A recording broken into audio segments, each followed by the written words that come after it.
Michael Chandler admits that he needs a win pretty badly. Since joining the UFC in 2021, Chandler has gone just 2-7, with his only victories coming against Dan Hooker and Tony Ferguson. Chandler said, "I need a win pretty badly. The goal is always to win, obviously. Fighting Conor is a great fight. I love that fight. You never know with the betting odds, man. I would imagine I would be the favorite. I think the fight will be at 170, I hope. That's what it was the last time. 155, 170, 185, I don't really care. I can make 155. I cannot cut weight and be at 185 and cut a little bit of weight at 170. I don't care. I'm an athlete. I'm excited to get into training camp, put together a game plan and start really training with a fight date in mind, an opponent in mind, his different movements and idiosyncrasies. It's gonna be a great fight." Daniel Cormier and Chael Sonnen discussed Tom Aspinall saying he'd rather vacate the heavyweight title than fight his friend Ante Delija. DC compared the situation to his own experience with Cain Velasquez, saying it felt impossible for him to ever fight Cain. I would never take an opportunity from a friend, but I also would have a hard time saying I'm a friend if I had something that I knew we wanted and I didn't give him a chance to get it. That's just me, Daniel. Yeah. So it's a tough spot.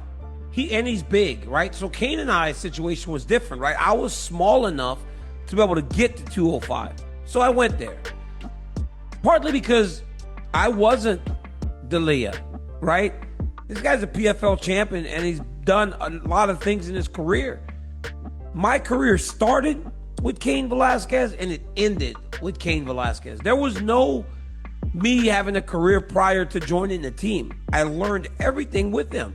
So for me, it felt impossible to fight him. Granted, I had wrestled people, like you said, but fighting is different because you're trying to end somebody. I mean, for lack of a better word, like you go in there to kill him. And I didn't want to do that with my buddy. And from the first punch that I learned to throw, he was right there showing me, Chael.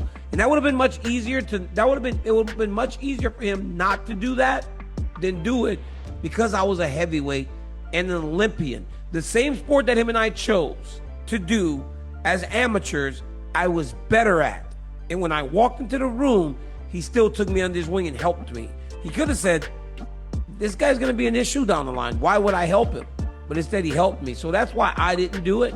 But I don't know what these guys are gonna do, especially if he wins.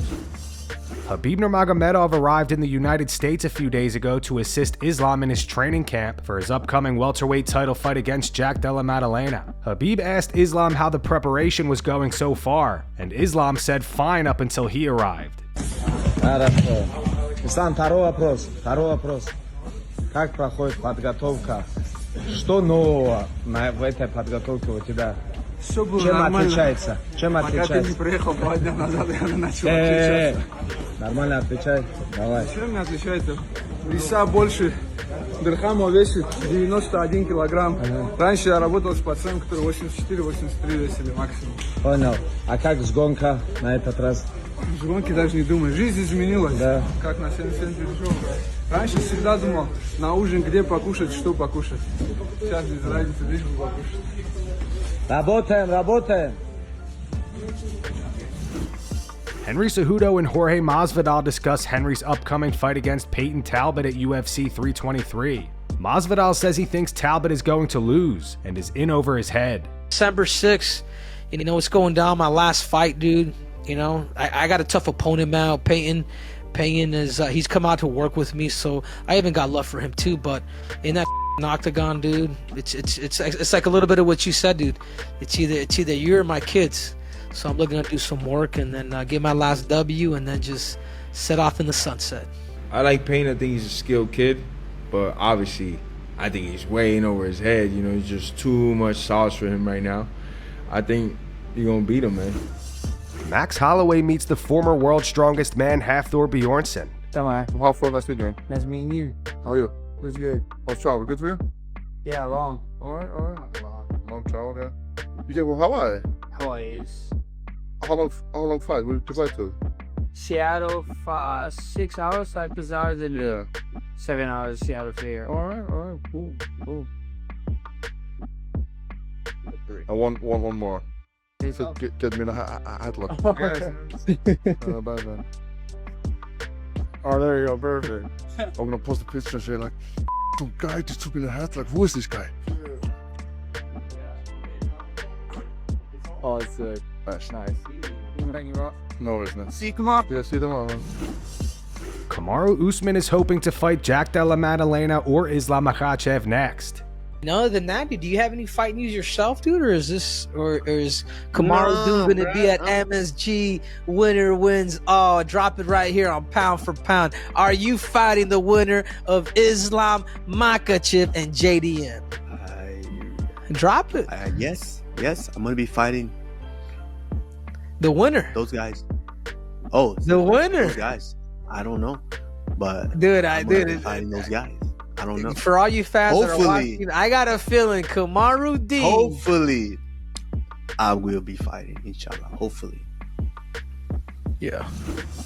Mario Bautista recently reflected on his unanimous decision loss to Umar Nurmagomedov. Bautista admitted he was actually hoping Khabib would push Umar too hard in training after his loss to Merab, but says that clearly wasn't the case. Despite the setback, Bautista believes with a few key adjustments, he has what it takes to beat Umar in a rematch. He looked way better. He would have to, right? Just coming off that loss and then Khabib just getting on top of him, making him, Khabib was probably pissed after that. See him in the and corner, just made him work. And so everyone said that Khabib pushed him harder than he's ever pushed him before. I was hoping he overtrained him, to be honest. I was like, that's kind of like a good thing. I hope he just ran him into the ground and immune system down. Hopefully he got sick a few times, but he looked good. He felt strong. Being in there though, I felt like if I made some adjustments, I think I could definitely beat him. Nothing like crazy special. I know I could hang in there with him, go all those 3 rounds and defend everything. It's just a matter of just winning position. Merab coach Ray Longo shared his thoughts on Umar Nurmagomedov's win over Mario Bautista. Longo said Umar put on a solid performance, but added that he still doesn't believe Umar would be able to beat Merab in a rematch. I feel like Umar's one of the top 10 pound-for-pound best fighters in the world, and just really marveled at his response to adversity. Obviously, your guy handled him, but what were your thoughts on Umar's performance, 30-27 times 3 Ray over Mario Bautista? Yeah, look, Umar's a good fighter, no question about it. Was it a knock you out of your socks win? No. Was he breathing heavy? Yeah, it looked that way. Maybe it means nothing, but when you got the machine in front of you, it's not a good look. Yeah. Be, breathing that heavy. So yeah, he's a great fighter, 100% great fighter. But I saw nothing in that fight that I think would lead anybody to believe the second fight with Merab would be different, but I could be wrong. Herb Dean confirms that a meeting will take place on November 4th to address eye pokes and fouls, and says there will definitely be something done about them. Speaking to Helen Yee, Herb said enough people are fed up with the eye poke situation that something is going to be done. There's going to be a meeting where we go over that. Definitely something's going to happen. Enough people are upset. Enough of the right people. Some people have been talking. It's got enough momentum. Early next week, I think there's a conversation happening on the 4th of November. Alex Pereira shared his thoughts on Tom Aspinall's eye poke situation, saying we've seen worse incidents in the past where fighters continued, but ultimately nobody truly knows how Tom felt in that moment. Alex said you can't really know what happened. Only he knows. You can't really know. I mean, we know he wasn't doing so well in the fight, but we've seen situations where a guy isn't doing great, then something happens like a penalty, and the guy comes back better. Man, the guy's showing, his behavior afterwards. Some people saying he was faking it. Man, honestly, you can't say that. It's hard to understand. One poke seemed to go deeper in the eye, and he didn't even complain about it, but he grabbed the other one from the outside. But we don't know the impact there either, Honestly, you can't really say. We've seen worse where the guys kept fighting, but only he knows how he really felt in there. Tom Aspinall poked a little fun at his recent injury by posting a photo of himself wearing an eye patch. He wrote, "At least I'm ready for Halloween." He followed up with a photoshopped picture of Ciryl Gane dressed as Freddy Krueger. He said, "Man's been ready." And that's going to wrap it up for the news. Thanks for watching. For daily MMA news and content, subscribe to Full Mount MMA and click the bell icon to be notified when we post videos. Here are the 3 top comments from last video. The first one's from Crypto Cars Computers. It says, Ronda never fails to make herself unpopular. The second one's in reference to the footage of Alex Pereira training with Mark Zuckerberg. It's from Slasher 2005. It says, Mark Zuckerberg looks like a 12-year-old play fighting with his dad. And the final one says, hanging out with Zuck is negative aura. Those were the 3 top comments from last video. If you want to be featured in the next one, all you have to do is comment down below. And if you missed yesterday's news, click the video on screen right now to get caught up.